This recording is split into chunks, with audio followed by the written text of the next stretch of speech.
Les résidences comme toi, des logements adaptés aux besoins des personnes en situation de handicap. Valérie Mellet, directrice générale des résidences comme toi, est avec nous. Bonjour. Bonjour, Monsieur Scharf.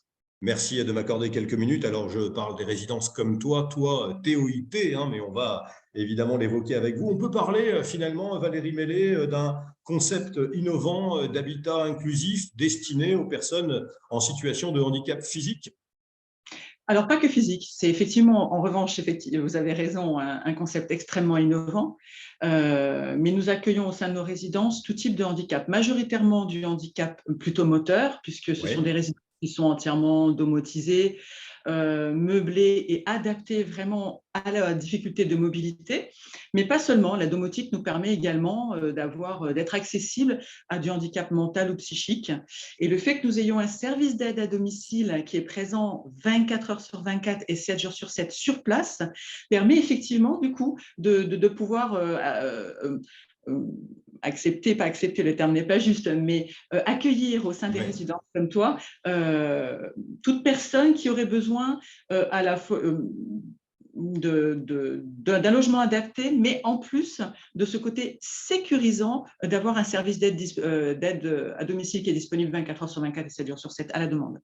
On l'a bien compris, hein, c'est un projet vertueux qui favorise l'autonomie et le développement personnel. Enfin, il y a quelque chose derrière tout cela. Hein, c'est pas de l'habitat pur et simple. Hein.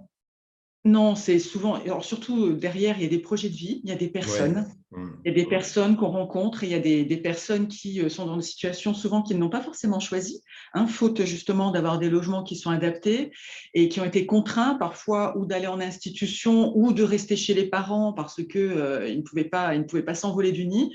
Donc, c'est pour ça qu'effectivement, il y a vraiment des projets de vie derrière et j'ai une équipe médico-sociale qui rencontre systématiquement Mmh. nos futurs locataires, leurs familles, les professionnels qui les entourent et qui cherchent justement à savoir quel est leur projet de vie, quelle est leur ambition, qu'est-ce qu'ils ont envie de faire et surtout de vérifier que ce qu'on propose est bien en adéquation avec leur projet de vie, hein, qu'on avance bien dans la même direction. C'est Et c'est pour important. ça que je suis très heureux de vous avoir ce matin, Valérie Mellet, directrice des résidences comme toi, parce que c'est d'abord le fruit d'un travail avec des personnes en situation de handicap, vous l'avez dit, mais aussi avec des professionnels concernés sur les besoins de ces personnes en situation de handicap. C'est, là aussi, vous l'avez dit, mais une vraie alternative eh bien, au logement en milieu ordinaire, hein, qui peut poser évidemment des problèmes, ou en institution, quoi.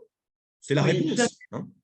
Alors, c'est une réponse, en tout Une cas, nous n'avons réponse. pas la prétention d'avoir une réponse universelle, bien évidemment, mais effectivement, aujourd'hui, les deux types d'hébergement pour une personne qui est en perte d'autonomie, c'est ou effectivement son logement, le domicile Hum. familial ou parental, avec le soutien ou d'un aidant familial. Vous savez que c'est une grosse problématique dont on parle aujourd'hui, hein, c'est un parent qui s'occupe jusqu'à 80 ans et au-delà de son fils ou de sa fille qui a plus de 50 ans passés, mais que deviendra-t-il le jour où effectivement lui-même aura disparu? Que deviendra cette personne en situation de handicap?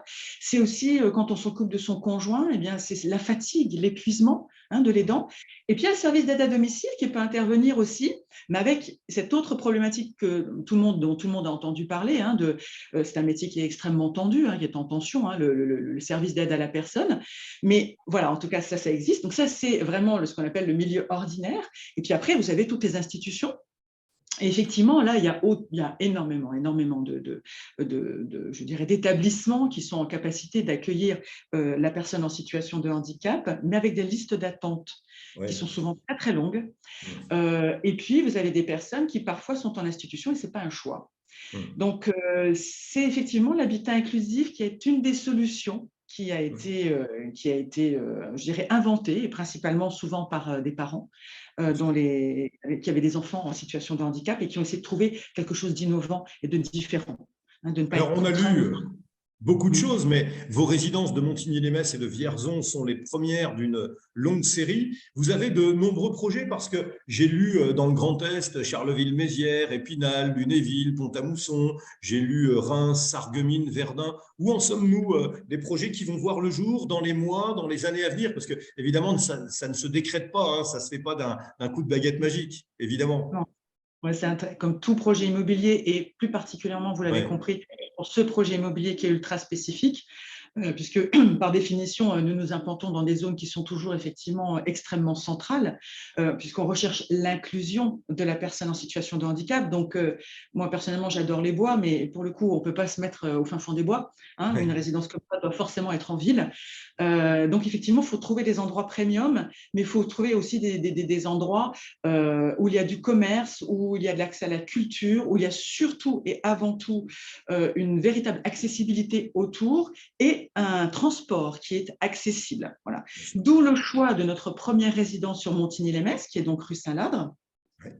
où là, alors effectivement, on est à 50 mètres du quartier Élysée, Je vois bien le avec tout ce quartier. que ça va comporter. Voilà, vous voyez bien le quartier, vraiment extrêmement riche, hein, et puis une mairie aussi qui nous accompagne, hein, dans ce développement.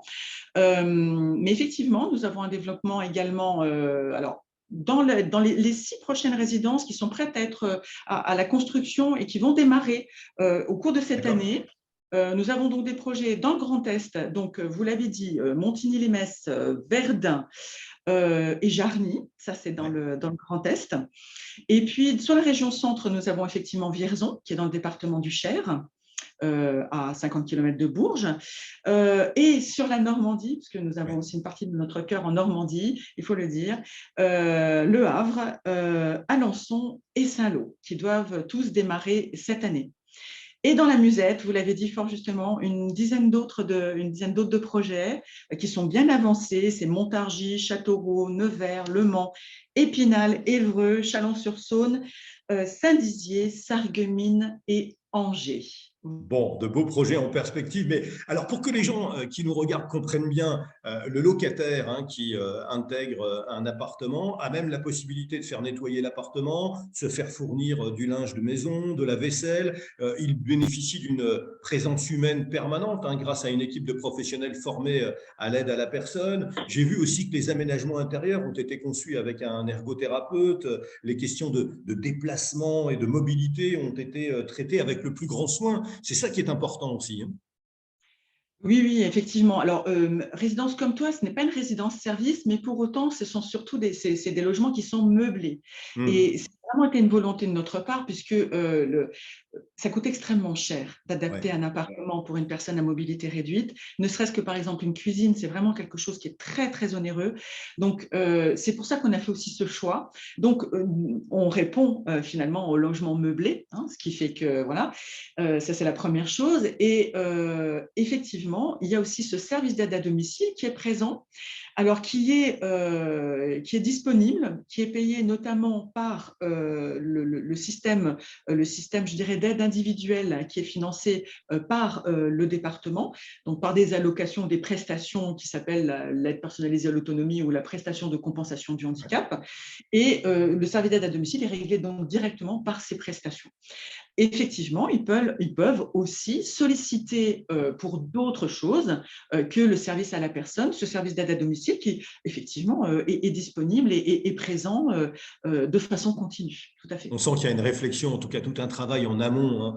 Il ne suffit pas de loger pour loger, domotique, porte, volets automatiques, accès terrasse de plein pied, vous l'avez dit, des meubles de cuisine, de salle de bain adaptés. Rien n'est laissé au hasard, hein. Non, rien n'est laissé au hasard. C'est 3 ans de recherche et Mmh. d'investissement. C'est Ouais. plus de 3 millions d'euros qui ont été investis, hein, pour aboutir à ce projet. C'est très important. Et effectivement, au sein des résidences comme toi, vous l'avez dit il y a quelques instants, j'ai une équipe médico-sociale et la première personne qu'on avait embauchée au sein des résidences comme toi, c'est une ergothérapeute. C'est Laetitia Luneau qui nous accompagne dès le départ et qui nous a aidé vraiment à concevoir et à concevoir des plans qui étaient à la fois ergonomiquement le plus proche et compatible avec tout type de handicap, mais en même temps pas trop grand, puisqu'on sait aussi que plus c'est grand, plus c'est cher. Et nous, notre ambition, ne l'oublions pas, l'ADN des résidences comme toi, c'est d'être accessible au plus grand nombre. Accessible au plus grand nombre, ça veut dire aussi qu'on doit avoir des loyers qui sont adaptés aux revenus de la personne en situation de handicap. Donc, c'est un très gros challenge pour nous de fournir un produit d'une grande qualité, mais qui en même temps bénéficie d'un loyer qui reste accessible pour une personne qui a des revenus qui, quand on met tout bout à bout, et tout ça, ou s'il ne peut pas, bien sûr, s'il n'a pas les capacités et la possibilité de travailler, est aux alentours de 1 300 €. Donc, il faut effectivement un loyer qui reste accessible et qui donne un reste à vivre suffisant pour qu'enfin ils puissent profiter de cette liberté retrouvée et de cette possibilité d'aller vers les autres, d'accéder à la culture, etc. Vos propos sont importants, effectivement. Les résidences comme toi, nées de la volonté d'une aidante et d'un groupement d'investisseurs privés, hein, souhaitant mettre en commun leurs compétences pour faire de l'immobilier qui a du sens. En tout cas, j'étais ravi de vous avoir. Résidence comme toi qui s'appuie, disons-le, hein, sur les compétences du groupe Terralia Immobilier. On salue bien évidemment les équipes parce que voilà, c'est un groupe que vous connaissez particulièrement bien, je crois. Enfin, Ah, ouais, je suis à l'origine de ce projet conjointement bien sûr. avec le président de Terralia Immobilier qui a cru à ce projet et qui a effectivement qui a aidé, qui a œuvré pour que nous puissions effectivement sortir ce merveilleux concept. Je me permettrai juste d'ajouter que depuis octobre maintenant, nous nous sommes accompagnés, c'est très important, par un fonds d'investissement à impact qui s'appelle Amundi Finance et Solidarité. Et ça, pour nous, c'est une très, très grande reconnaissance parce que ce fonds à impact nous fait rentrer par la grande porte de l'économie sociale et responsable. Et ça fait effectivement de nous maintenant et de Résidences comme toi une véritable reconnaissance que, certes, nous sommes une entreprise privée, mais surtout, nous avons une vocation qui est sociale et qui maintenant est reconnue, notamment par cet investissement. Ils croient vraiment en nous. Ils nous ont accompagnés à hauteur de 7 millions d'euros pour une première levée de fonds et on s'inscrit dans la durée. Voilà. Eh bien voilà. Voilà pourquoi j'étais ravi de faire ce gros plan sur les résidences comme toi. Merci beaucoup à sa directrice générale, Valérie Mellet. Merci, à Moi qui vous bientôt. remercie. À Au bientôt. Au plaisir. Au revoir. revoir.